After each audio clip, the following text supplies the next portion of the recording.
नमस्कार दोस्तों, स्वागत है आप सभी का मालवी एकेडमी बीएचयू वर्ल्ड के इस ऑनलाइन लर्निंग प्लेटफॉर्म पे। तो दोस्तों हम लोग आज डिस्कस करने वाले हैं सीयूईटी 2022 के डोमेन सब्जेक्ट में केमिस्ट्री के सिलेबस के बारे में। केमिस्ट्री में आपको क्या पढ़ना है, आपके एग्जाम में क्या आने वाला है, क्या उसका पूरा सिलेबस रहेगा, आप कैसे केमिस्ट्री सब्जेक्ट को पढ़ेंगे, पूरी बात हम लोग करेंगे। जैसा कि आप सभी को पता होगा, एक बहुत ही ड्रास्टिक चेंज किया गया है कि आपको सिर्फ क्लास 12th का ही सिलेबस आपसे पेपर में पूछा जाएगा। तो हम लोग उसी सिलेबस की चर्चा करेंगे, लेकिन मैं आपको इस जो सच है इसके एक्चुअलिटी को मैं आपको दिखाना चाहूंगा कि क्लास 12th बोलकर कैसे क्लास 11th के कॉन्सेप्ट को यूज करते हुए क्वेश्चंस ये पूछेंगे, उसकी भी बात मैं आपसे करूंगा। और सबसे ज्यादा अगर हम सारे सब्जेक्ट्स में कंपैरिजन करेंगे तो सबसे ज्यादा केमिस्ट्री में ही ये बात जो है वो फिट बैठती है, क्योंकि केमिस्ट्री में कितनी ऐसी चीजें हैं जो आपके क्लास 11th से ही रिलेट करती हैं। इसका यह मतलब नहीं कि आपको पूरा क्लास 11th पढ़ना है, बिल्कुल भी ऐसा मतलब नहीं है। आपको क्लास 12th के ही सिलेबस को पढ़ना है। बस क्लास 12th के वो टॉपिक्स जहां पर 11th के कॉन्सेप्ट यूज होंगे उनको आपको सेपरेट समय देना पड़ेगा और समझना पड़ेगा। बस ये है कि उनके कॉन्सेप्ट्स को बिना सीखे आप अच्छे क्वेश्चंस नहीं कर पाएंगे।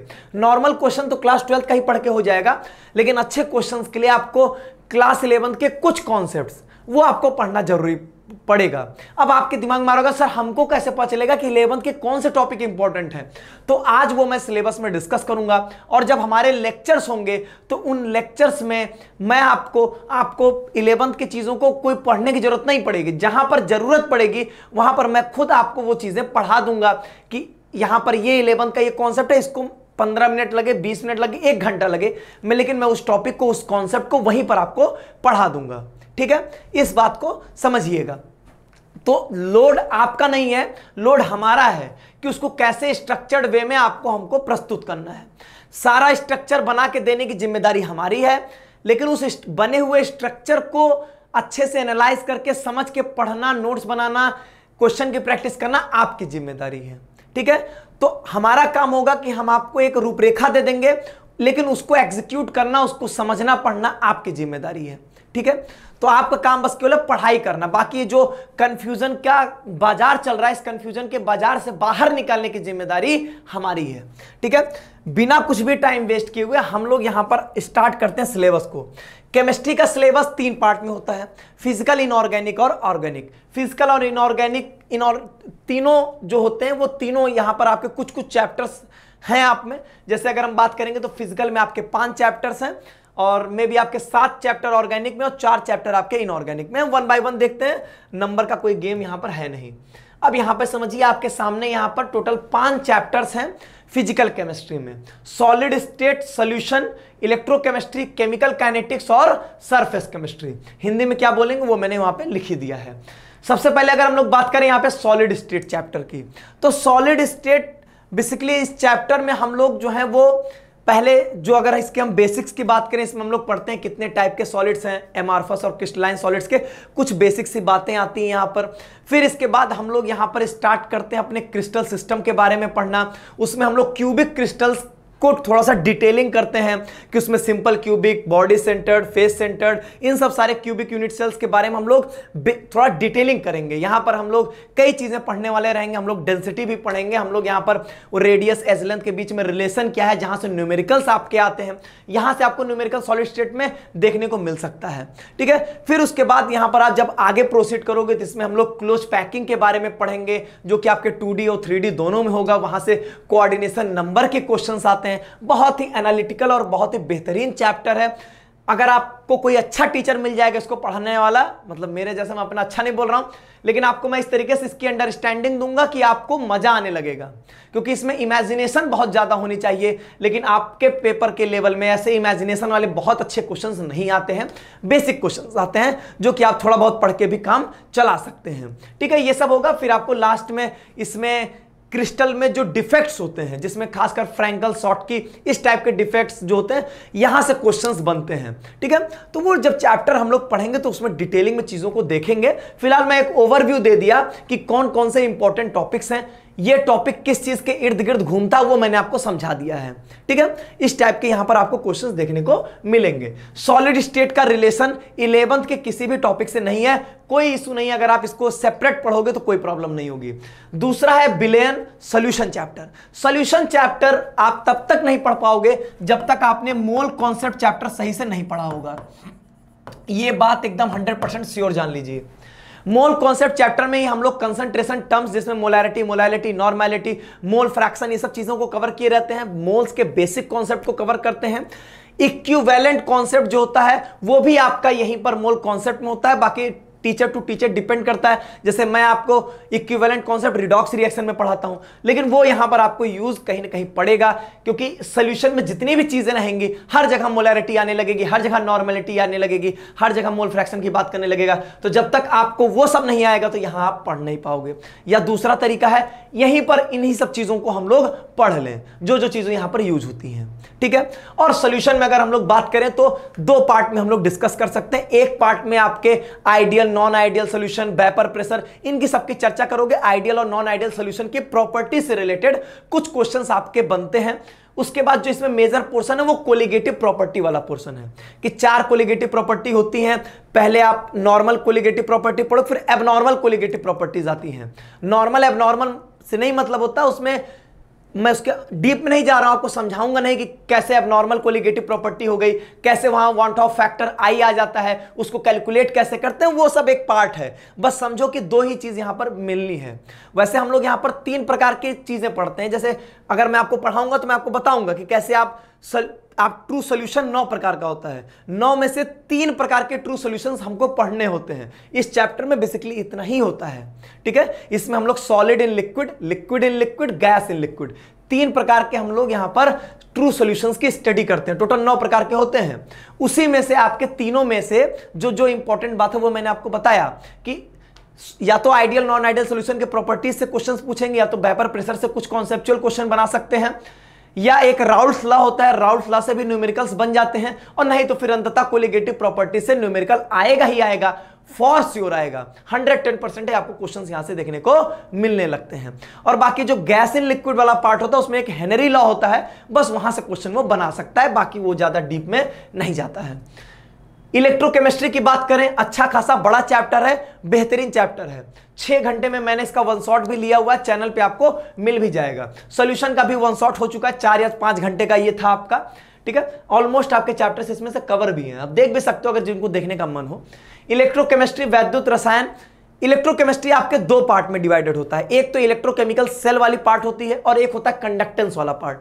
इलेक्ट्रोकेमिकल सेल में भी 2 पार्ट में हम लोग देखेंगे, गैल्वेनिक सेल और एक आपका इलेक्ट्रोलाइटिक सेल। गैल्वेनिक सेल जो होता है उसमें हम लोग बेसिकली पहले गैल्वेनिक सेल का कंस्ट्रक्शन ही देखेंगे, उसको हम लोग बनाते कैसे हैं। ठीक है, फिर उसी में हम लोग सॉल्ट ब्रिज के नाम की चीज जानेंगे, सॉल्ट ब्रिज क्या होता है, उसके फंक्शंस क्या होते हैं, वहां से कभी क्वेश्चंस मिलते हैं। फिर हम लोग समझेंगे इलेक्ट्रोड पोटेंशियल क्या होता है, इलेक्ट्रोड पोटेंशियल कैसे निकालते हैं, स्टैंडर्ड इलेक्ट्रोड पोटेंशियल क्या होता है। फिर वहीं से आपको इलेक्ट्रोकेमिकल सीरीज मिल जाएगी, इलेक्ट्रोकेमिकल सीरीज के एप्लीकेशन से बढ़िया बढ़िया क्वेश्चंस बनते हैं। ठीक है, और एक बात मैं आपको यह भी बताना चाहता हूं, इलेक्ट्रोकेमिस्ट्री तब तक नहीं आपको आएगा जब तक आपको रिडॉक्स नहीं आता रहेगा, क्योंकि रिडॉक्स में ऑक्सीडेशन रिडक्शन क्या होता है, यहां पर रिडॉक्स में ये हम लोग यहां पर कई चीजें इसकी जो बेसिक डेफिनेशंस होते हैं, क्योंकि मैं आप बताता हूं भी कहां पर यूज पड़ेगा।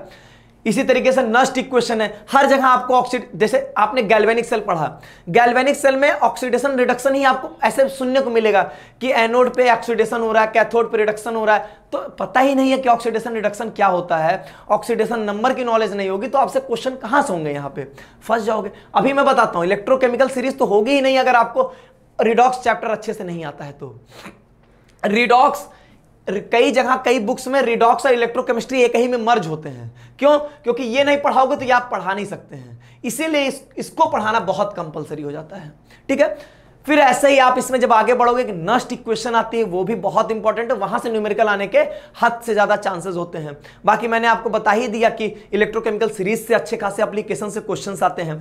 और इसमें अगर हम बात करेंगे तो इसके बाद इलेक्ट्रोलाइटिक सेल की हम जो बात कर रहे हैं उसमें 2 चीजें हैं, एक फैराडेज लॉ और दूसरा होता है आपका प्रोडक्ट ऑफ इलेक्ट्रोलाइसिस, मतलब जैसे हम कहेंगे कि एक्वस CuSO4 की अगर हम लोग इलेक्ट्रोलाइसिस कराएंगे तो कैथोड एनोड पे क्या प्रोडक्ट मिलेगा, इस टाइप के क्वेश्चंस आपके पेपर में बनते हैं। और फैराडेज लॉ से न्यूमेरिकल्स बनते हैं, बहुत ही शानदार। एक फॉर्मूला बताऊंगा, सिंगल फॉर्मूला, सारे न्यूमेरिकल्स आपके हो जाएंगे, एक भी क्वेश्चन नहीं फंसेगा।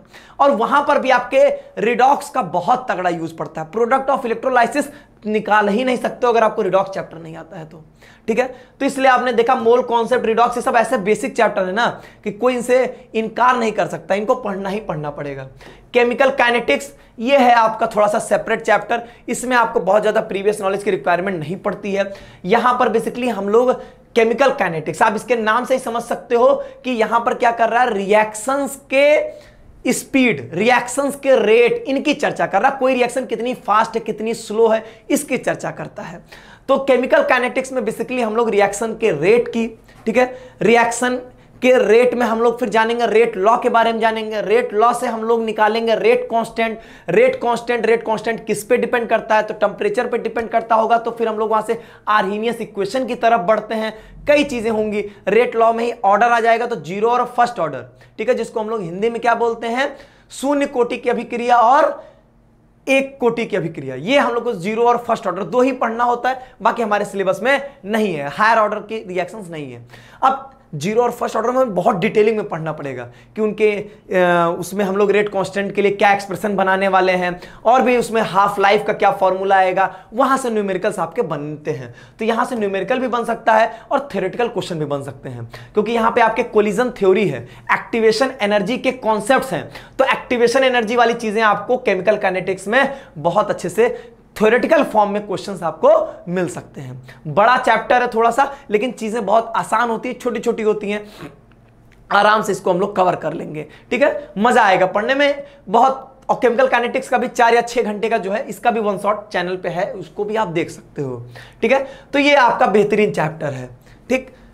ऐसा मत सोचिएगा कि जितना टॉपिक मैं बोल रहा हूं सिर्फ उतने ही टॉपिक्स हैं, मैं आपको एक जनरल आइडिया दे रहा हूं। मैं आपको बैठ के अभी चाहूंगा तो केमिकल काइनेटिक्स ये आधे घंटे में बता सकता हूं कि पूरा क्या क्या पढ़ना है, लेकिन क्या मतलब उस चीज का। हम लोग जब चैप्टर पढ़ेंगे तो चीजों को देखेंगे। मैं एक ओवरव्यू बताना चाहता हूं कि क्या क्या टॉपिक्स हैं, कौन कौन से इंपॉर्टेंट टॉपिक्स हैं जहां से क्वेश्चंस आते ही हैं। बाकी हम लोग पढ़ेंगे सब कुछ। एक बात मैं आपको बता दूं, पहले क्या होता था, जब 11 12 दोनों के टॉपिक्स होते थे ना, तो वहां पर हम लोग बच जाते थे। कैसे, जो हम लोग के चैप्टर्स माइनर होते हैं, जैसे मेटलर्जी चैप्टर हो गया, biomolecule, polymer chemistry in everyday life हो गया, आपका इन्वायरमेंटल केमिस्ट्री हो गया, इन सबसे बहुत बेसिक, इन सब चैप्टर को हम लोग साइड में रखते थे। पहले मेजर पढ़ते थे, फिर इन साइड वालों को समय मिलता तो पढ़ते थे, नहीं तो छोड़ देते थे। क्वेश्चंस बहुत नहीं आते थे, थोड़ा थोड़ा पढ़ के भी काम चला सकते थे। सरफेस केमिस्ट्री भी हम लोग बहुत ज्यादा मेहनत नहीं करते हैं इसमें। लेकिन अब 12th के ही टॉपिक्स आ रहे हैं, तो हर एक टॉपिक पे बराबर समय देना पड़ेगा। जैसे डीएफ ब्लॉक हम लोग लोड नहीं लेते थे, अब डीएफ ब्लॉक का आपको लोड लेना पड़ेगा, अन्यथा झेल जाएंगे। इसका सरफेस केमिस्ट्री में बात करें तो 3 पार्ट में है सरफेस केमिस्ट्री। एक तो एडजॉर्प्शन, दूसरा कोलाइडल सॉल्यूशन, तीसरा आपका इसमें कैटलिस्ट के बारे में। 3 चीजें आपको यहां पे पढ़नी पड़ती है। अब जैसे एडजॉर्प्शन है, तो एडजॉर्प्शन में कितने प्रकार का होता है, फिजिकल केमिकल एडजॉर्प्शन की प्रॉपर्टीज देखो, डिफरेंसेस देखो उनके बीच में। फिर इसमें आपको कि एडजॉर्प्शन, रेट ऑफ एडजॉर्प्शन पे किस किस चीज का फर्क पड़ेगा, टेम्परेचर का कैसे पड़ेगा, प्रेशर का कैसे पड़ेगा। उसमें मोस्ट इंपॉर्टेंट एक आता है एडजॉर्प्शन आइसोथर्म आता है, ठीक है, जिसमें आपका फ्रेंडुलिच का मोस्ट इंपॉर्टेंट है, वहां से क्वेश्चन आने की पूरी संभावनाएं होती हैं, ठीक है। ऐसे ही आप डिटेल में इन सब चीजों को पढ़ते हो, ऐसे ही आप कोलाइडल सॉल्यूशन भी पढ़ोगे, कितने प्रकार के होते हैं, बनते कैसे हैं, उनका प्रोटेक्शन कैसे करते हैं, उसी में ढेर सारे आपके टॉपिक्स जो होते हैं वो बनते चले जाते हैं, ठीक है। तो पूरा चैप्टर थ्योरेटिकल है। एनसीईआरटी में जितनी चीजें दी गई हैं उतना ही अगर हम कवर कर लेंगे तो मोर देन सफिशिएंट है। इसमें भी 11th के किसी भी टॉपिक का कोई भी रोल नहीं पड़ेगा, किसी भी टॉपिक का कोई भी रोल नहीं पड़ेगा। हाँ, थोड़ा बहुत थर्मोडायनेमिक्स का यूज पड़ सकता है, गिब्स फ्री एनर्जी की बातें हो सकती हैं, लेकिन वो जो भी टीचर आपको पढ़ाए, वो अगर जैसे मैं पढ़ा रहा हूं तो 10 मिनट का मैं समय देके उन सब चीजों को बता सकता हूं। अलग से पूरा थर्मोडायनेमिक्स पढ़ने का कोई मतलब नहीं है। अलग से थर्मोडायनेमिक्स 20 घंटे का होता है, 20 घंटे आप समय नहीं दे सकते हो पढ़ने में, ठीक है। 20 घंटे तो हमें पढ़ाने में लगेगा, आपको समझने में और पढ़ने में 30 घंटे लग जाएगा, तो वो कोई मतलब का नहीं बनेगा, ठीक। तो इस तरीके से सरफेस केमिस्ट्री भी आपकी हो जाएगी। फिजिकल केमिस्ट्री में यही 5 चैप्टर पढ़ने हैं, जिसमें से न्यूमेरिकल आपको किसी में से भी मिल सकता है, सिवाय सरफेस से। सरफेस में ही बहुत कम चांस है कि आपको न्यूमेरिकल मिले, बाकी पहले चारों से न्यूमेरिकल आएंगे। तो केमिस्ट्री में सारे न्यूमेरिकल जो आने होंगे इन्हीं 4 चैप्टर में से आएंगे, इसमें से नहीं आएगा। ठीक है, नहीं आता है ऑलमोस्ट। अब चलते हैं हम लोग इनऑर्गेनिक केमिस्ट्री में। और इनऑर्गेनिक केमिस्ट्री बताने से पहले मैं आपको एक बात बता दूं, एक बात मैं बता दे रहा हूं, कभी भी आप नहीं पढ़ पाओगे अगर एटॉमिक स्ट्रक्चर के कुछ टॉपिक्स की अगर हम लोग बात कर लें। ठीक है, परमाणु की संरचना के ये जो आपका चैप्टर है, इसमें कुछ टॉपिक्स की हम लोग बात करें, जैसे जो लास्ट वाले पोर्शन है, जैसे इलेक्ट्रॉनिक कन्फिग्रेशन वाला पोर्शन मिल जाएगा, जैसे इलेक्ट्रॉन्स को फिल कैसे करते हैं ऑर्बिटल में, उसके लिए Hund's rule, Pauli exclusion principle, ठीक है, और आपके aufbau principle. Electronic configuration करने के लिए आपको हाफ वाव प्रिंसिपल का जानना जरूरी है, क्वांटम नंबर जानना जरूरी है। ये सब चीजें अगर आपको नहीं आती हैं, बच्चा पक्का झेल जाओगे, मैं बता दे रहा हूं। ठीक है, क्योंकि बहुत बेसिक सी चीजें यहां पर हम लोग कवर करते हैं। हाँ, अब यहां पर कई चीजें से आप बच भी जाओगे। जैसे मैं आपको एग्जांपल दूं, जैसे यहां पर आपको मैं बात करूं तो यहां पर आपको Planck's quantum theory, nodal plane, ये सब चीजें से आप बचने लगोगे, क्योंकि ये सब चीजें आएंगी ही नहीं कहीं आपके।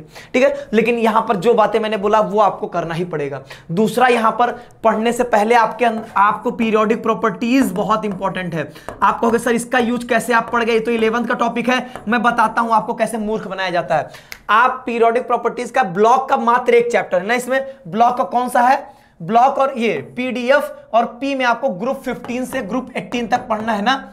आप नोटिस करना, एनसीईआरटी उठा के देखना, ग्रुप 15 लिखा होगा ना, उसमें क्या करेगा, सबसे पहले आपको दिया होगा बेसिक प्रॉपर्टीज क्या होंगे या बेसिक ट्रेंड्स क्या होंगे, जिसमें आपको atomic radii, ionisation enthalpy, electron affinity, electronegativity सबका ऑर्डर बताया होगा।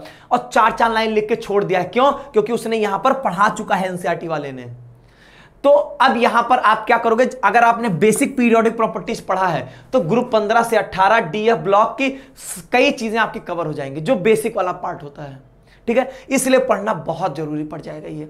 इसको कोई कहेगा नहीं पढ़ेंगे काम चल जाएगा, तो आपको मूर्ख बना रहा है, कभी नहीं हो सकता, फंसा के रख देगा आपको पी ब्लॉक में। ऐसे ही केमिकल बॉन्डिंग के सारे कॉन्सेप्ट्स जो हैं वो आपको पी ब्लॉक में पूछ लेगा। कोई कह दे यार केमिकल बॉन्डिंग के बिना यार आप केमिस्ट्री पढ़ रहे हो यार, इससे शर्म की बात नहीं हो सकती। केमिकल बॉन्डिंग पढ़ना हद से ज्यादा इंपॉर्टेंट यार। कौन सा स्ट्रक्चर, कौन सा हाइब्रिडाइजेशन आप सीखोगे या कौन सी प्रॉपर्टी पढ़ पाओगे आप बताओ। कोई भी चीज नहीं पढ़ सकते अगर केमिकल बॉन्डिंग आपने नहीं पढ़ा है। तो केमिकल बॉन्डिंग, अब ये चीजें हम लोग क्या करने वाले हैं कि आपको पी ब्लॉक स्टार्ट करेंगे, उसी के अंदर ही सब कुछ पढ़ा देंगे, सारी केमिकल बॉन्डिंग की सारी चीजें, सब कुछ इसी के अंदर रहेगा, ताकि देखने में ये ना लगे ना कि सर तो फालतू का केमिकल बॉन्डिंग पढ़ा रहे हो तो आएगा नहीं। तो पी ब्लॉक पढ़ोगे ना, तो पी ब्लॉक के अंदर ही सारी चीजें पढ़ा देंगे। ठीक है, तो यही टीचर का काम होगा। इस बार मोस्ट इंपॉर्टेंट, सारा लोड टीचर के ऊपर जा रहा है। ठीक है, तो सबसे पहला इन्होंने टॉपिक पी ब्लॉक का ही आता है इसमें। ठीक है, सबसे पहले मेटलर्जी आती है अगर एनसीईआरटी की सीक्वेंस की बात करें, लेकिन चलिए पी ब्लॉक की ही बात कर लें। ग्रुप 15 से 18 तक आपको पढ़ना है, जिसमें आपका नाइट्रोजन वाला, ऑक्सीजन वाली फैमिली, हैलोजन वाली फैमिली और आपके नोबल गैस। ठीक है, सबसे बराबर वेटेज आपको मिलेगा, किसी में वेटेज कम ज्यादा नहीं। बड़ा चैप्टर है, अच्छे खासे नंबर ऑफ क्वेश्चंस आपको देखने को मिलेंगे। आपके पेपर में टोटल आपको 40 क्वेश्चन करने हैं आउट ऑफ 50 में से 40 आपको करने हैं। 45 मिनट का समय आपके पास होगा टोटल। हर एक ग्रुप में अगर हम लोग बात करें, नॉर्मली टीचर्स आपको ग्रुप वाइज पढ़ाते होंगे, मैं आपको थोड़ा सा सेपरेट पढ़ाऊंगा।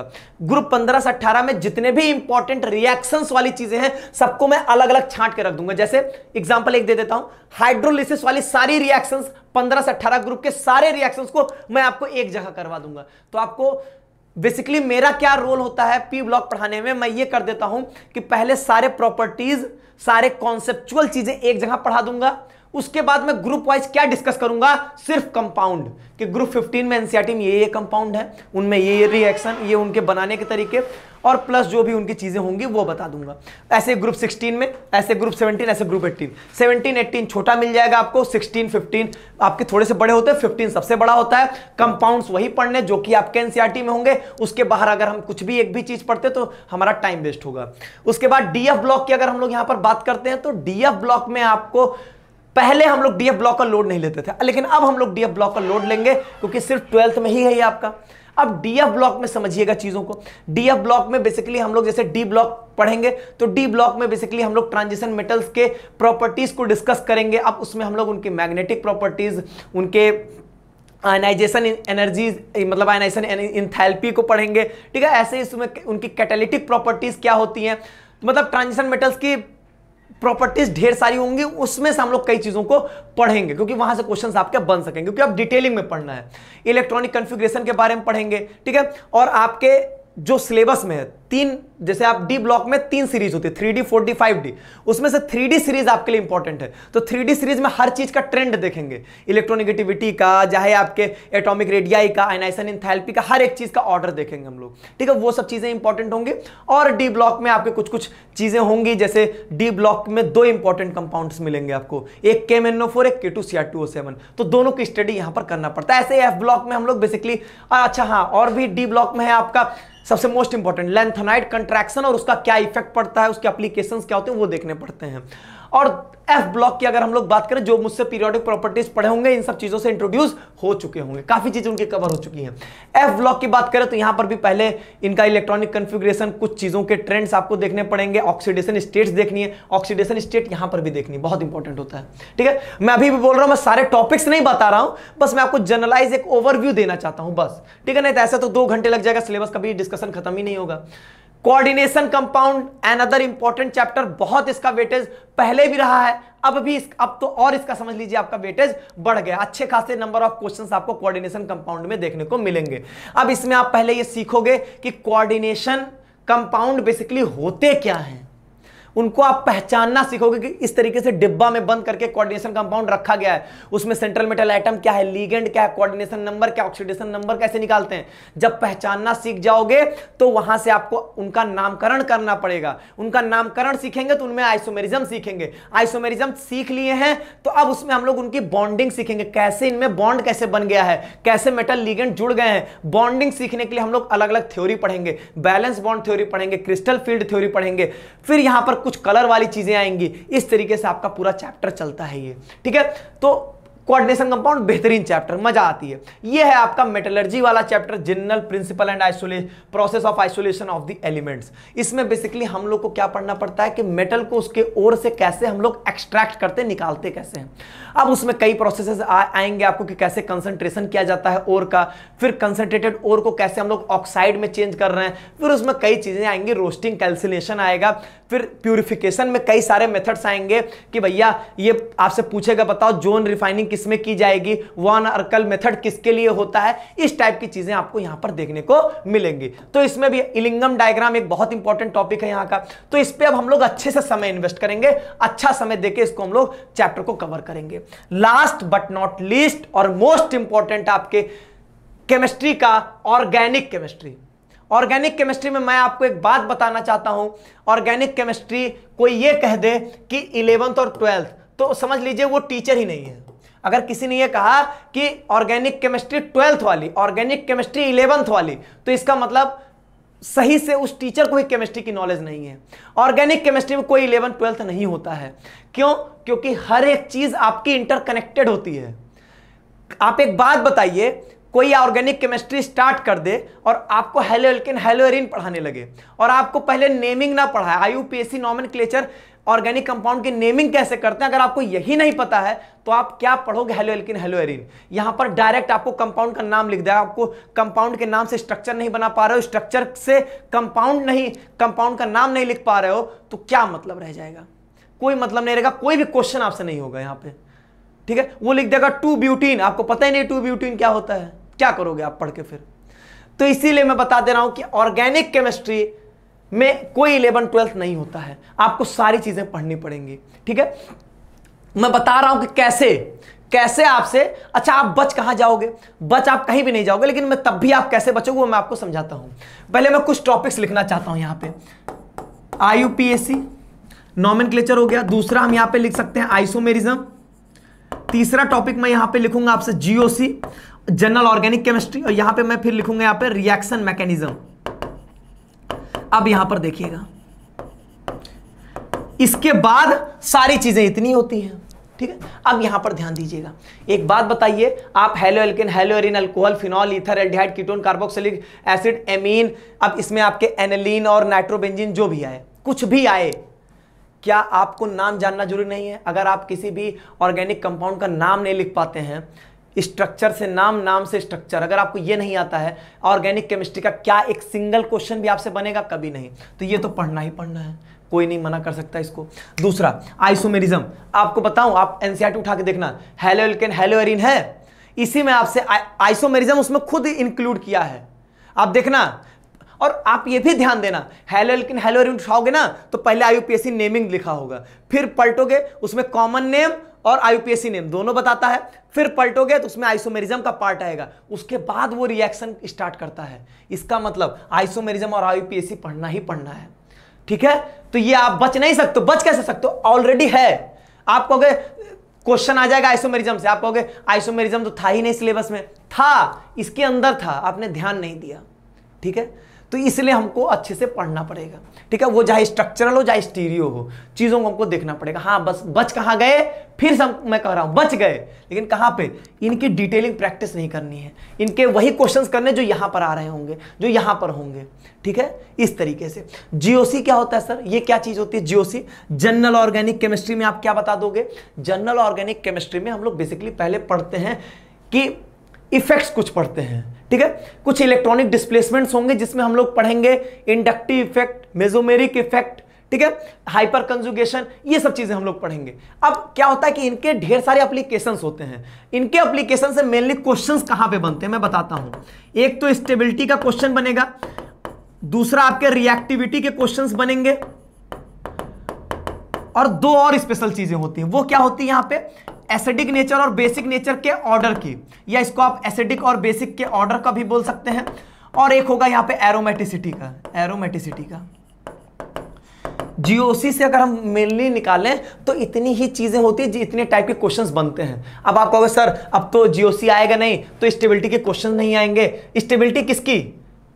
इंटरमीडिएट्स की, carbocation, carbon ion, free radical, इनकी सबकी स्टेबिलिटी की बात करेगा, ठीक है। लेकिन आपको मैं बताऊं, आपको ये भ्रम लगेगा, आपको कार्बोकैटायन, कार्बन आयन या फ्री रेडिकल किसी की भी स्टेबिलिटी यहीं से पूछ लेगा, इसी में से। आप कहोगे सर एसिडिक बेसिक का ऑर्डर कैसे आ जाएगा? हर एक कार्बोक्सिलिक एसिड नहीं पढ़ रहे हैं आप फिनॉल नहीं पढ़ रहे हैं, आप यहां पर ये एमीन चैप्टर नहीं पढ़ रहे हैं, एमीन में बेसिक का नेचर पूछ लेगा आपसे, क्या करोगे? आप देखना एनसीईआरटी के एक्सरसाइज में, एनसीईआरटी के जो अंदर के क्वेश्चंस होते हैं और प्लस एक्सरसाइज के क्वेश्चंस, उन्हीं सब में ये सब आपको मिल जाएगा। और बड़े आसानी से एसिडिक बेसिक नेचर के अच्छे खासे क्वेश्चन मिलेंगे। एसिडिक वाले यहां पर मिल जाएंगे, कुछ यहां पर भी मिलेंगे, और कुछ यहां पर बेसिक वाले मिल जाएंगे आपको क्वेश्चंस। स्टेबिलिटी के भी क्वेश्चंस आपको बीच बीच में मिलते रहेंगे। रिएक्टिविटी की तो बात ही मत करना, आप रिएक्टिविटी तो हर जगह आपको मिलेगा। एनसीईआरटी के अंदर आप देखना ना, रिएक्टिविटी बहुत अच्छे से है कि न्यूक्लियोफिलिक एडिशन का क्या रिएक्टिविटी होगा, एल्डिहाइड ज्यादा रिएक्टिव होगा कि आपका ये कीटोन ज्यादा रिएक्टिव होगा, हर जगह आपको क्वेश्चंस देखने को मिलेंगे। तो ये सब चीजों से आप भाग नहीं सकते हो। कहने की बात है कि 12th का टॉपिक है, सब कुछ 11th का ये जो बेस है ना, ये कोई काट नहीं सकता है। यहां से क्वेश्चंस आपको मिलेंगे ही मिलेंगे। हम काट क्या सकते हैं? केमिकल इक्विलिब्रियम काट दिया, आयनिक इक्विलिब्रियम काट दिए, थर्मोडायनेमिक्स काट दिए, गैसेस स्टेट काट दिए। अरे काटे तो हैं, बहुत चैप्टर काटे हैं, ध्यान दोगे तो बहुत सारे चैप्टर्स आपके कट जाते हैं। ऐसा नहीं कि नहीं कटते हैं, कटते हैं। लेकिन केमिस्ट्री एक ऐसा है जो कि 11th से बहुत लिंक्ड होता है, बहुत ज्यादा, सबसे ज्यादा, कंपैरेटिवली ऑल सब्जेक्ट, ठीक है। अब यहां पर अगर हम लोग बात करें इन सभी चैप्टर्स की, तो मैंने जैसे बताया इतनी सारी चीजें आपको मिलने लगेंगी। अब रिएक्शन मैकेनिज्म देखिए, टीचर्स का क्या, मेनली जो अच्छे टीचर्स होते हैं, या अगर मैं अपनी बात करूं, रिएक्शन मैकेनिज्म ही पढ़ाते, जैसे क्या होता है कि आप रिएक्शन मैकेनिज्म पढ़ाते रहोगे, आपके ये सारे चैप्टर्स खत्म हो जाएंगे। अरे क्यों? रिएक्शन मैकेनिज्म बेसिकली हम लोग पढ़ते हैं कितने टाइप की रिएक्शन, एडिशन, एलिमिनेशन, सब्स्टिट्यूशन।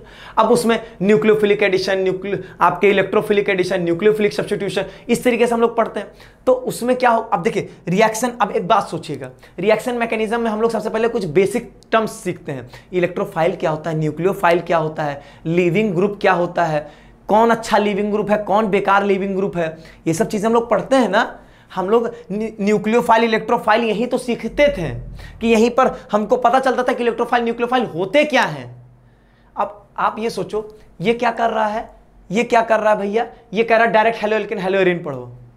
तो एक बात बताओ, आपको यही नहीं पता है कि न्यूक्लियोफाइल क्या होते हैं, और मैं आपको यहां पे न्यूक्लियोफिलिक सब्स्टिट्यूशन रिएक्शन कराऊंगा, तो बताओ क्या मूर्खता है ये।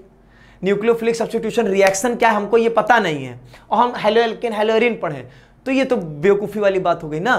तो बस वही चीज़ें हैं, इसीलिए रिएक्शन मैकेनिज्म चैप्टर भी आपके लिए उतना ही इंपॉर्टेंट है, क्योंकि यहाँ पर हम लोग बेसिक आइडिया लेंगे, कम से कम जो रिएक्शन में जो टर्म्स आने वाले हैं उन टर्म्स को समझेंगे। नहीं तो ऐसे रिएक्शन होगी, लिखा रहेगा Cl is a better leaving group, that's why ये हट गया और इसके जगह पे ये आ गया।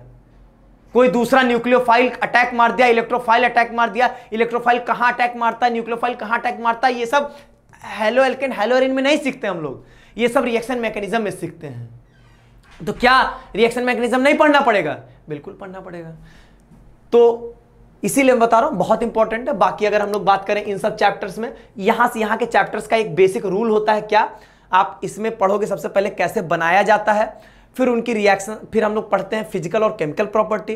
केमिकल प्रॉपर्टी में हम उनकी रिएक्शंस को पढ़ते हैं, ठीक है, कैसे कैसे उनकी क्या क्या रिएक्शंस हैं। अब कई चीजें आने लगती है, जैसे अल्कोहल है तो प्राइमरी सेकेंडरी टर्सरी अल्कोहल में कैसे डिफरेंशिएट करते हैं, ठीक है, उसमें भी काफी चीजें आएंगी, ठीक है, ऐसे कई चीजें आएंगी, जैसे आइडोफॉर्म टेस्ट आएगा, बहुत सारे नेम्ड रिएक्शंस आते हैं, बहुत सारे टेस्ट आते हैं, टॉलेंट टेस्ट, फेलिंग टेस्ट, बहुत सारे नेम्ड रिएक्शंस आपको मिलने लगेंगे।